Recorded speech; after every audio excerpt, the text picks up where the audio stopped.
रानी लिख प्रेम कहानी, तोर माया के रानी लिख प्रेम कहानी। अबे तो लका हो के वो,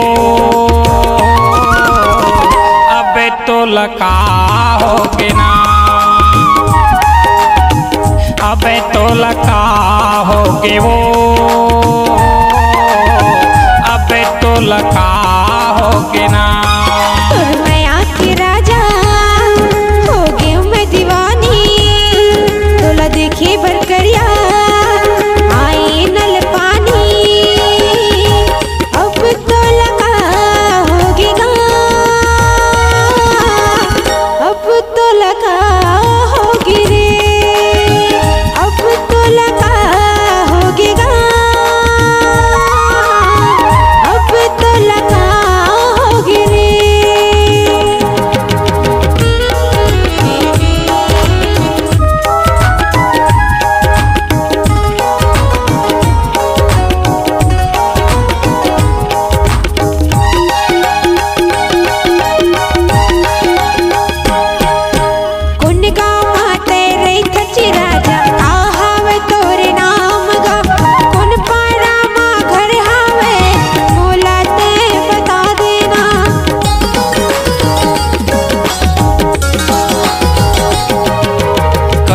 हमरे रानी नारायण मोर नाम है, स्कूल पारा महारानी पूछ ले बे मोरे घर है। अबे तो लगा होगे वो कारी, अबे तो लगा होगे ना,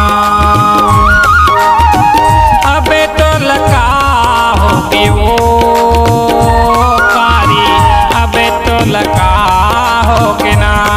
तोर माया के राजा हो गए मैं दीवानी, तोला देखे पर राजा आए नल पानी। अब तो लगा होगेगा,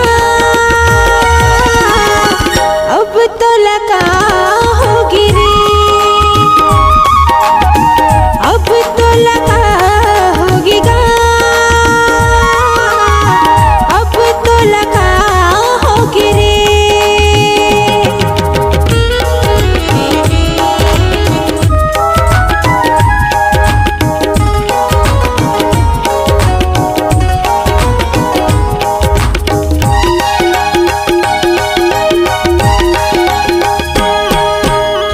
जब दोनों उड़रियावो बनाब माया के कोरियावो, तय पड़े हा बचरानी आउ हाव मैया नारी हो।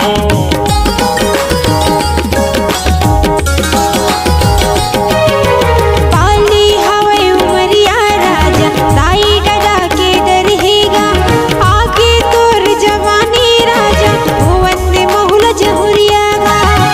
तोर बिना कैसे जी होगा राजा, अब तो लगा होगी रे, अब तो लगा होगेगा राजा, अब तो लगा होगी रे। तोर माया के राजा हो गए मैं दीवानी, तोला देखे पर राजा आए नल पानी। अब तो लगा होगेगा, अब तो लगा होगी रे। अबे तो लगा होगे वो, अबे तो लगा होगे ना। तोर माया के राजा हो गए मैं दीवानी, तोला देखे बरकरिया आए नल पानी। अब तो लगा होगेगा, अब तो लगा होगी रे, अबे तो लगा होगे वो, अबे तो लगा होगे ना। अब तो लगा होगेगा राजा, अब तो लगा होगी रे, अब तो लगा होगी ना, अबे तो लगा होगे रे।